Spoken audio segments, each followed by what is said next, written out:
Ralph Jerome von Braun Sales, atau kita panggil saja Sales, lahir tanggal 15 Desember tahun 1909, merupakan seorang drifter, yang dihukum karena pembunuhan dalam kematian ada Brownell Frances Rice, istri wali kota Nome, Alaska. Sales yang lahir di San Francisco, California. Setelah sekian lama ia mengembara, ia akhirnya kembali ke California pada akhir tahun 1935. Ia bertemu dengan Rice, yang tak lama kemudian mengundang Sales untuk tinggal di rumahnya.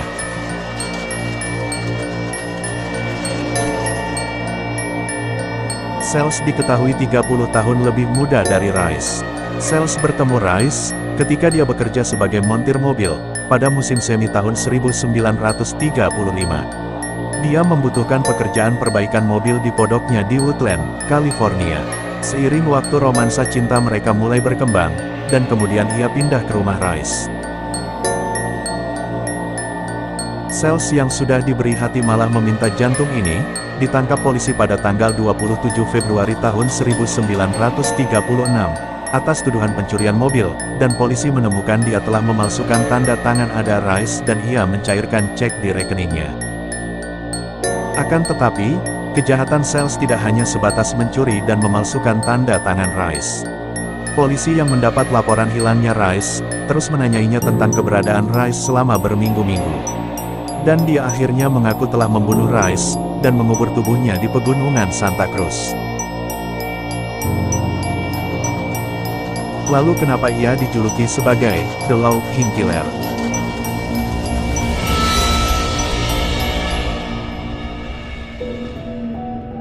Hal ini, karena semuanya hanyalah lelucon bagi Ralph Jerome von Braun Sales, bahkan termasuk kasus pembunuhan yang dilakukannya. Gaya humornya yang unik, yang sering mengoceh tidak jelas dan tawanya yang menggelegar, membuat polisi mengangkat alisnya, ketika mereka menanyai Sales yang saat itu masih berusia 27 tahun, tentang keberadaan Nyonya Ada Frances Mengler Rice, 58 tahun, seorang janda cerai kaya yang dilaporkan menghilang 7 bulan sebelumnya.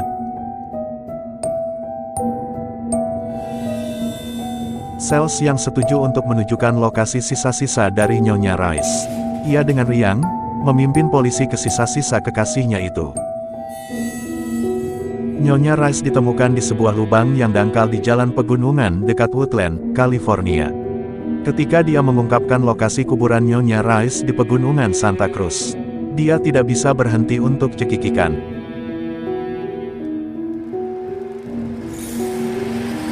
Sales menceritakan bahwa saat itu dia pergi ke pondok Rice pada malam, tanggal 13 Juni tahun 1935. Ketika dia masuk, seorang pria tiba-tiba melompat keluar dari kegelapan dan memukulnya. Sales kemudian meraih poker perapian yang berat, dan ia pun mulai mengayunkannya secara membabi buta.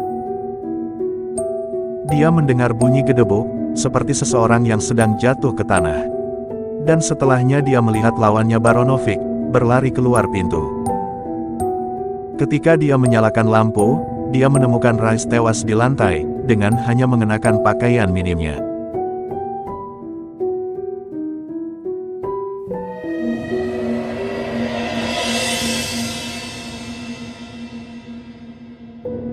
Belakangan kemudian, dia memberitahu detektif, bahwa dia juga telah membunuh Baronovic, dan melemparkannya ke teluk. Sales tetap menjadi dirinya yang bersemangat. Dan tampaknya dia tidak peduli bahwa dia akan menghadapi hukuman mati. Persidangan yang dimulai pada tanggal 12 Maret itu, berakhir 1 jam 45 menit, yang kemudian disebut sebagai administrasi keadilan hukum yang paling cepat yang pernah ada di negara bagian. Banyak bukti yang menunjukkan kesalahannya, termasuk hasil tes yang baru diperkenalkan yakni poligraf. Dalam upaya untuk menghindari jerat, Sales mengaku bersalah atas pembunuhan tingkat pertama. Dan dia dijatuhi hukuman seumur hidup.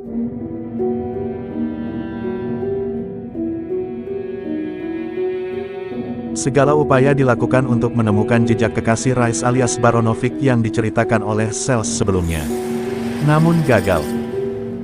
Sales kemudian mengakui bahwa pria itu adalah bagian lain dari imajinasinya.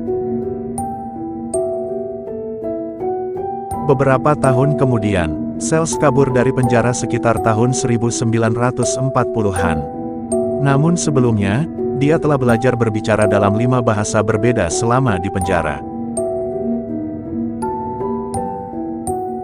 Dia melarikan diri ke Kanada, dan bergabung dengan tentara Kanada dengan nama palsu, selama Perang Dunia Kedua. Karena keterampilan bahasanya yang hebat, dia ditugaskan di kamp orang-orang terlantar di Quebec.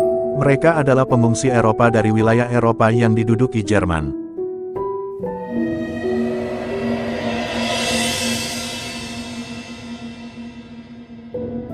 Dia mewawancarai banyak pengungsi, dan memperoleh informasi yang sangat berharga tentang kondisi di Eropa. Informasinya berguna bagi Dinas Intelijen Militer Kanada dan Inggris. Dia menerima sejumlah penghargaan untuk layanannya dan ditulis di Surat Kabar Kanada. Namun sayangnya, berita yang tersebar ini adalah kejatuhannya. Otoritas penjara California akhirnya menemukan di mana dia bersembunyi. Dan dia ditangkap dan diekstradisi kembali ke California, untuk menjalani hukuman seumur hidupnya. Namun, pemerintah Kanada sangat berterima kasih atas pengabdiannya sehingga selama bertahun-tahun kemudian, setiap kali Sales muncul di hadapan Dewan Pembebasan Bersyarat, Kanada akan mengirim delegasi untuk berbicara atas namanya dan mendesak pembebasan bersyaratnya. Sales dicurigai sebagai pembunuh berantai, dan diduga atas kematian 5 orang wanita. Meski begitu, ia hanya dihukum atas pembunuhan kekasihnya, Nyonya Rice. Akan tetapi, ia tetap tidak berhasil mendapatkan pembebasan bersyarat hingga akhir tahun 1960-an.